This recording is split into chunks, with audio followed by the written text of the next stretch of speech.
What is going on, tribe? It's your boy Clef, and this is episode 8 of the Social African Show.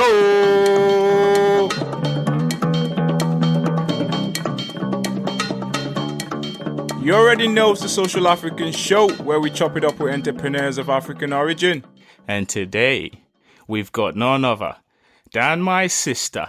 Uduak Udondem is in the building, tribe. Hey, what's up? What is going on, Uduak? How are you? Thank you for having me. I'm good. Thank you for checking in. Are you ready to rock? I am ready. Let's rumble. Let's go. For those that don't know, Uduak Udondem is a birth doula. She's an Avigo practitioner and a pregnancy massage therapist based in London. She offers birth doula support to expectant mothers and couples in preparation for labor and birth. Uduak is passionate about encouraging women to embrace their changing bodies so they can thrive and heal during the challenging periods of pregnancy all the way through to childbirth. Uduak, I've given the tribe a little bit about you. Take it away. Tell us a bit about your personal life and your African heritage as well. Oh gosh, thank you. Well, I'm based in London. I was actually born in Ghana, and when I was around 2-3 years old, my family traveled and settled in the UK, London, and I've been here ever since. I grew up in Northwest London, and my background is actually art and design. I was very creative, still am very creative. And my moment really was, having my first son, and just the whole insight of birth really was very powerful for me. It wasn't until I had my second son that I really felt the need to really want to share this information with other women. I actually had a home birth, which was very empowering for myself. And I really wanted to share the knowledge that women could have a natural home birth and an enjoyable one like I did. So my journey into becoming a birth doula started from there. Yes. Wow. That is awesome. And how many children have you got? I have 3 children, 2 plus 1, 2 boys and 1 girl. 2 teenagers, 16, 13 and 2. And you mentioned being born in Ghana. Do you know whereabouts you were born? I was born in Accra. Born in Accra. So it was actually, the story goes that my dad is a diplomat. So he was either had a choice of being posted either in Australia or Ghana. And my oldest sister said, no, God, Australia's too far. Go for Ghana. So I could have been an Australian person, residing down under. But I was born in Accra. And from there, my dad resided here in London. Nice. And where are your parents from? Akwa Ibom. So we're from Ona. So they're from Akwa Ibom. And that's the south of Nigeria. Yes, I haven't been there in a long time. Oh wow! But at least you've been, I've been, yes, definitely. I've been a few times. I've been. I love the place. That's grand. Thanks for taking us there, because we like stories, you see. So you're starting off on the right foot, telling stories. You talked about what you do with the birth massaging and Vigo stuff. Which of these is your area of expertise right now? Right now, I'm focusing on womb health. Birth doula is really kind of working with a mother who's getting ready to have a baby. So that could be done on a monthly basis. So I try not to overload myself simply because I've just had a baby myself. She's 2 years old and motherhood is ultimately my first priority. So it's just striking that balance. But right now, I'm really kind of focusing on the womb health and awareness. That's interesting. And I think you touched on it earlier with the birth of your second child. What was it that made you think, I want to go out and help other women? What was it that, made you think, I need to do this to help other women? It was really just my birth preparation. With my first son, I really don't like hospitals. The idea of having a baby in a hospital really didn't make any sense to me. And it was, I had a wonderful doctor who really gave me insight on birth centers. So 16 years ago, birth centers were very, very few around London. And he told me, because he kind of understood my viewpoint, he showed me the option of having my baby at a birth center, which was more a home away from home. It was a very comfortable location. It felt very homely, not very medicalized, which I didn't feel very comfortable in. And I had my son there. The second time I was a lot more confident in myself. to have the baby at home. And, sometimes, mostly it's not really that heard of or accepted to have the baby at hospital, at home. Why? Why would you want to have the baby in hospital, at home? What if this happened and what if that happened? And, the doctor's not here. So it wasn't very taken well by my family, but it was something that I was very passionate and wanting to do. And my preparation for that was really about changing my mindset and building my confidence, and really just settling my home as my nest, really. And the home birth was very empowering, and I just felt, wow, women can have the same as well, and that's how I learned about the role of a doula. It was either me becoming a midwife, but the midwife was still very medicalized for me. And when I heard of the word of a doula, it really just exploded, because it was very holistic. It can combine other contemporary therapies such as massaging, homeopathy, which I used in my pregnancy. And it was also very flexible. So that's why. And from then, I just kind of zoomed into training as a doula, and my journey started. So I support women in home birth settings, in birth center settings, and in hospital.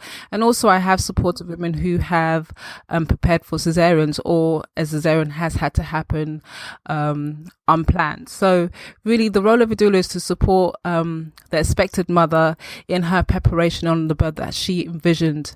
And it's not really kind of giving them a set of how you should birth. It's just making them feel confident, making them feel very empowered within themselves, and that they can have the birth they want, and just giving them information that can help them, her and her husband, partner, and family make better informed decisions on the birthing process.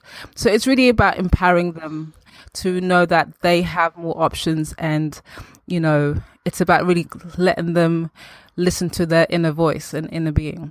That's crazy, because when you say your service is a holistic service, it actually is. Yeah, it's also something that our grandmothers, our great grandmothers, it's a very cultural practice that is still happening today. So my grandmother, and my great grandmother have been in a doula role setting. It's really, the term the doula actually is a German word which means handmaiden, but really it's about mothering the mother. It's if you look in from a cultural perspective, it's women supporting women, bringing them into this journey and this rites of passage of motherhood.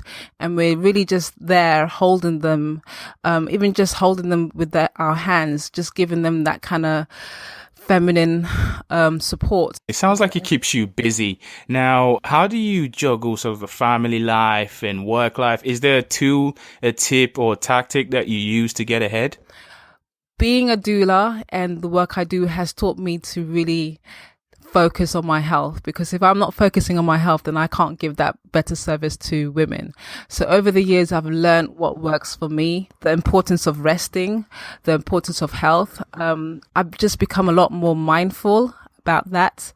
And it's helped me grow as a female, as a mother. It's helped me grow in that way and understand myself, my body, my feminine energy. It's just helping me grow.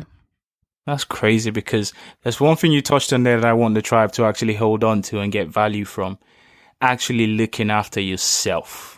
Because I'm guilty of that, just working and not sleeping and not eating properly and not exercising properly.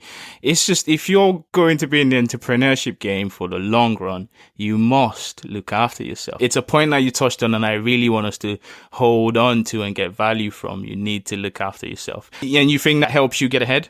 Definitely. Indeed. Sounds like you're getting on top of things, which is a place that every entrepreneur is looking to be. Talking about the entrepreneurship game, Uduak, you know how it is. It's up and down sometimes, left, right, and center most times. Yes. Take us to a point where you consider as your lowest entrepreneurial moment. Tell us the story.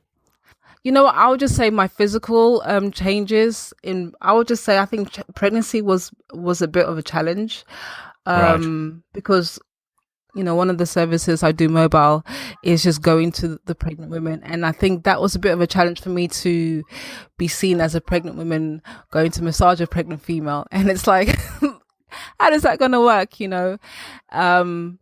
But yeah, I think that was one. And just kind of finding the balance of also working as a doula. You don't know when are you going to see your children. You don't know, how it works. And sometimes you've just got to let go and trust that everything will fall into place. And it usually does. I've had births where I've dropped the children off, gone to the hospital, and it's just worked out. And I pick up the children. It just seems to work in order, perfect order. And I think what I've learned as an entrepreneur is you just have to trust the process. The work I do is not based on, I don't control it 100%. It's about just trusting the process. And that's what I'm also there to teach my women and the women I work with, is just trusting them. But you have to be present and grounded. Trust the process. There's so much value in that. There's so much we can take from that. Now, you touched on the cultural side of the whole doula and looking after pregnant women and nurturing them and having home births. You talked about your grandmother being an influence as well. When did it occur to you that this is something that you could do as a business and build a brand around? When did you get the light bulb moment? I think it was about 3 or 4 weeks after my son was born. My son was on my shoulder, and a friend of mine who I hadn't seen in like years, we called each other, I think maybe about 6 months into our pregnancy. Oh, hi, guess what? I'm pregnant. Oh my God, I'm pregnant as well. And we were supporting each other through the journey. And my son was born first, and her daughter was born 3 weeks after, and it was just me supporting her. It was her first child, and it was just me supporting her through her process. And it just, everything, I don't know, all I can think of is fireworks, exploding, like, this is what I want to do. And I actually was, a friend of mine was on a local radio show, and he had a guest who was a doula. And when I heard about what she did, I was like, this is it. This is what I want to do. I want to do this. I called him. Can I get to speak to her? What's her name? I called her. I literally just jumped in her face and like, this is my name. This is what I want to do. Can you be my mentor, etc., etc. That's super interesting, because you actually told a story and you talked about the steps you took to get there. When you had that fire in your belly, I can hear in your voice. It's like you relived the moment again just now. It's like, wow. Yeah, I remember. That's awesome. I think when you're young, you just dive into things without thinking about it. As you get older, you process it and you realize, shan't I? And it's like, no, just do it.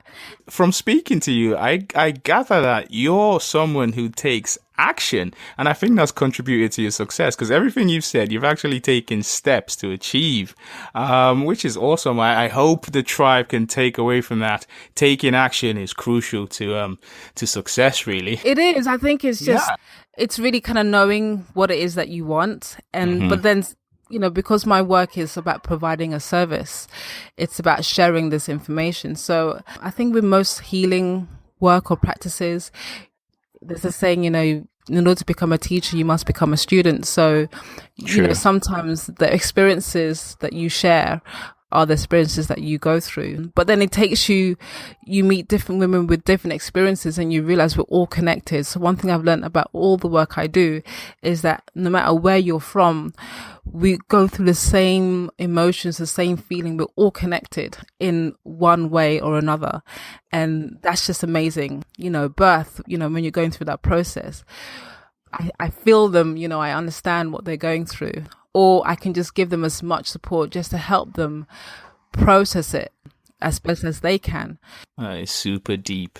Now, Uduak, what is one thing that you're working on right now that's got you buzzing? Ooh, well, I've just, in July, I did my first womb wellness workshop, which was, the build up to that was really amazing, nerves going up and down, exploding. But, it was a 2-day workshop I did in Northwest London. Just the feedback from the women who attended, and the work itself, and it was something I've been thinking about for a good couple of years, and finally just felt, okay, I'm going to do it now. And I did it. I planned it, and it was very, very successful. Now I've just announced another date in October for another one, and I'm looking forward to a collaboration of women sharing, learning, understanding, and embracing their womb, and just loving their womb space. Really, it's all about loving their womb space and understanding the womb space in terms of menstrual health, in terms of how to really self-care. So self-care, we talked about, is really important, but there's so many levels of self-care that we have to be aware of and just implement into our daily lives. And that's what I'm going to be really teaching them on, self-care practices for womb health and wellness. And when in October is that? It's October the 14th. Okay. And Saturday. So it's a one day. It's going to be an all day event.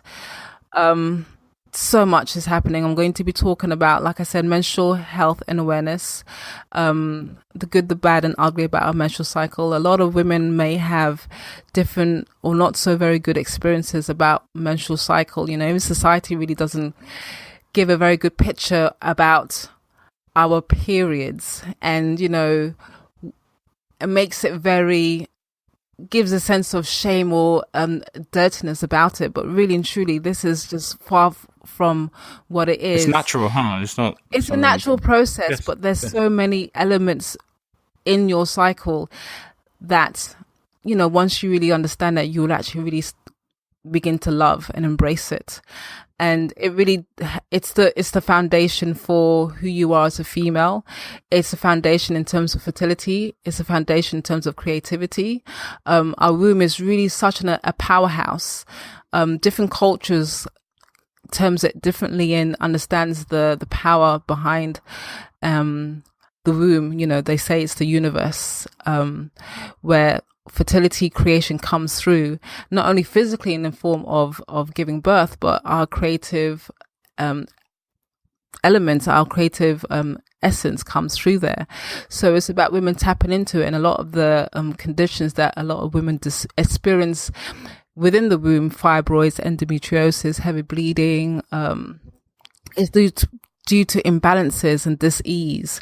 And it's really teaching women how to work and eliminate these and understand why these conditions happen and work with them and learn to heal themselves. So my motto has always been that we have the power to heal ourselves. It's just through knowledge and understanding and application. So women really need to understand that how they see themselves, how they feel about themselves can change, and which will enhance their womanhood, their womb power, the womb energy. And so that work, the workshop is really about that. So, women out there, if you really want to make a change, or you feel that there's something that you really need to add into your life, into your self-care practice, this is a really good start. And it's going to help with the younger generation of women, the girls, the teenagers. It's really about bringing change. Like I said, there's a movement out there of women, and we know that things have to change, and we're making that change. Awesome. And that's October the 14th. I'll link it up on the show notes as well. That's grand. Thank you. No worries, Uduak. Now let's take you through to the lion's den. Okay. I know. Are you ready to enter the lion's den? Let's go. Let's do it. It's 6 quick fire questions. I'll throw them at you, and as you answer them, you just put the lions to sleep as we go. All right. So we'll start with the first one, which is, what is the best African saying you've ever heard? I would say is I think it's Sankofa. If you don't know where you're coming from, you don't know where you're going. I think that's the saying. So, and I think that really stays present to me. Growing up in England, I've got this very unique name. I'll say it in this way, but roll back in my teens, I wouldn't say it was a unique name. It's just a very different name. It's not normal, and it made me stand out, which I didn't like. I wanted to fit in. And I remember just having to deal with being different, and I didn't appreciate that. And over time, I learned that, my name really made me different for a reason. And I appreciate that having a name that's unique reminds me that I am unique, you know. So, and it always reminds me that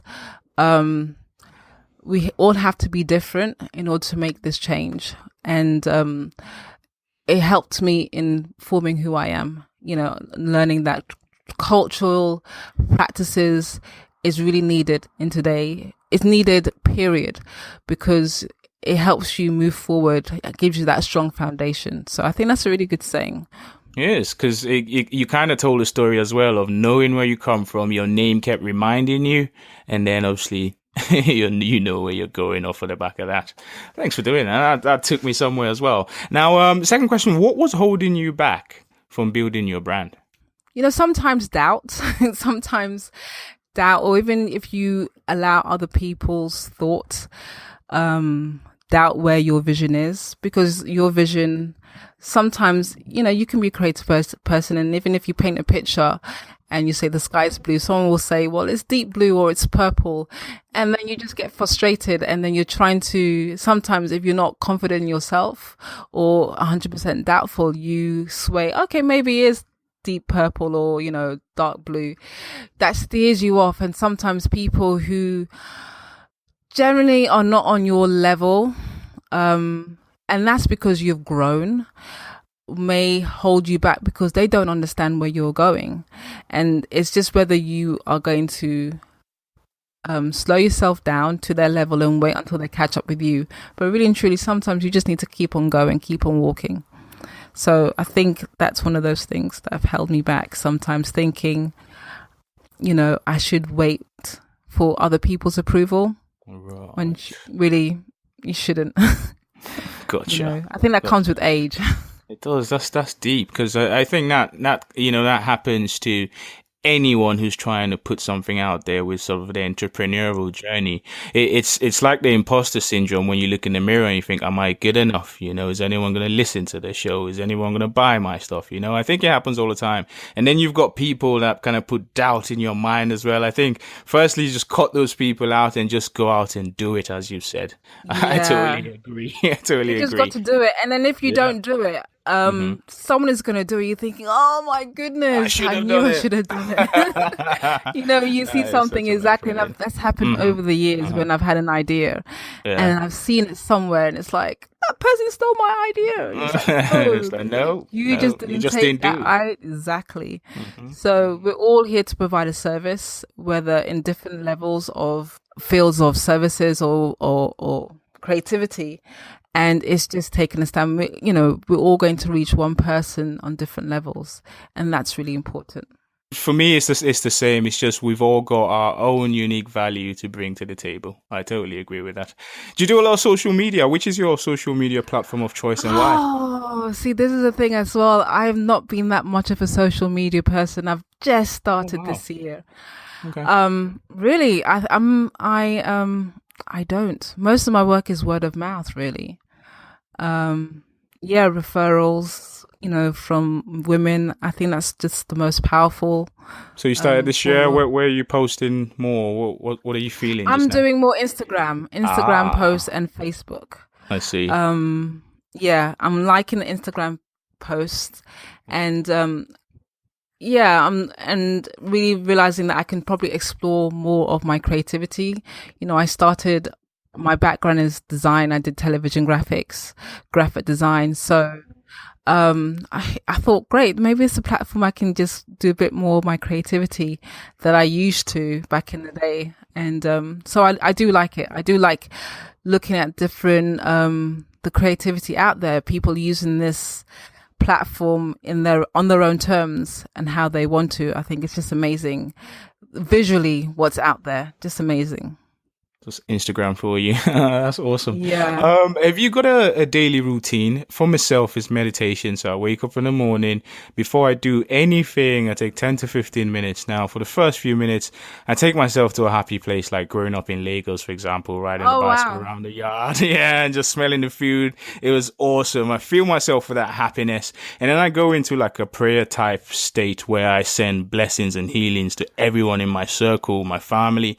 And then I focus on the tasks for the day, and I pull this positive energy towards me. And then I get up and go, I'm fired up for the day. Is there a daily routine that you do that contributes to your success? Oh gosh, I have a few daily routines depending on the lot of person, But if one of the main ones, I like to just clock in on myself, do meditation as well. I like to do womb meditation. I like to kind of clock in with my womb. Like I said, the womb is such a powerful. It has its own. I communicate with her as much as I can, and I do a lot of visualization. I do breathing when I can. I like to read in the morning as well, and I like to journal. So I like to do that. So it depends on whether my daughter gets up with me, and then we're either reading her stories and we do that.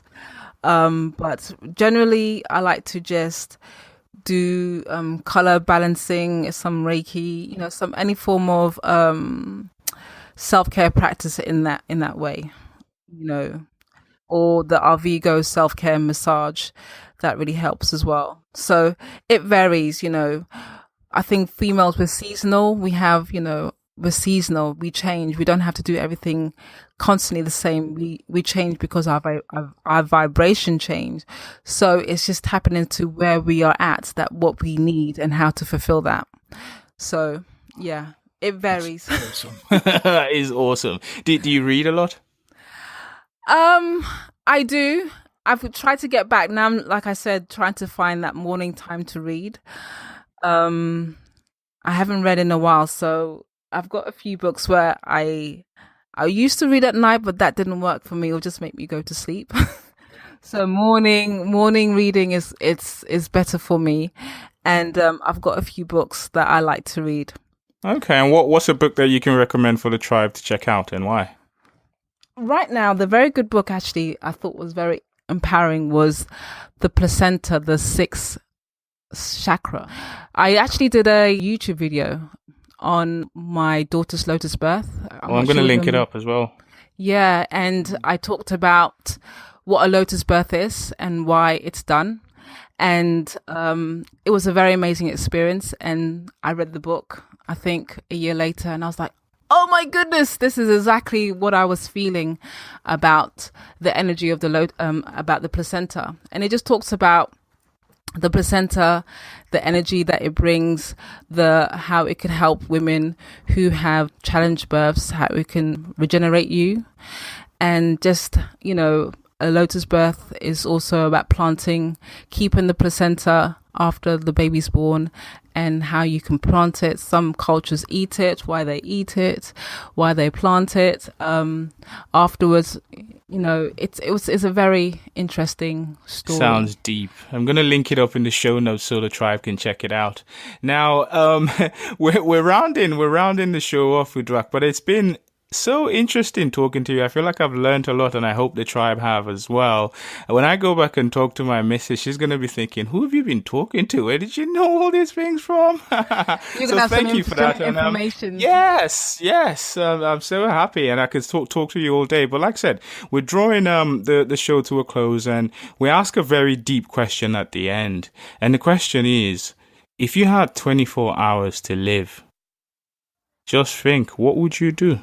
Gosh, 24 hours to live. Apart from just spending time with family, my children, my loved ones, I would like to just venture to all the places that I've always wanted to see, experience. The pyramids, Australia, just kind of see all the wonders of the world. I think that would be, those would be my special moments, I would say, definitely. And and just I think maybe just do as much amazing, crazy things which I could dare myself to do as well. All the things which at first I would stop and just consider how crazy that is. I could die, blah, blah, blah, like bungee jumping, all these crazy things. I think I would experience those. I would like to experience those things and just say, wow, I have lived. I have seen this. Oh, this was great. Oh, that was just crap. It sounds good. Now, we'll end the show with you sharing a few words of wisdom and the best way that we can connect with you on digital. Enjoy the smaller things. Enjoy the smaller, finer details of your life. And just be grateful. the more you affirm this daily, the more your life seems a lot more meaningful. That's awesome. And the best way we can find you? Oh gosh, the best way we can find me is I have a website, which is www.uduak.co.uk. I can also be found on Instagram by the name of UduakU. Also Facebook, my Facebook page is Uduak. So I'm also going to be doing a workshop this coming October, my womb wellness workshop, October the 14th, a Saturday. It's a one-day workshop. And you can find the details on my website or through my Instagram page. That is awesome. I'll link all of these on the show notes page so the tribe can connect with you and share all that goodness that you've got to offer. It's been an honor having you on the show, Uduak. For everything you do, we salute you, and hopefully we'll catch you soon. Thank you for having me, and it was lovely talking to you. Hey, tribe. That was absolutely fascinating. Kicking it with your boy Clef and the one and only Uduak Udondem.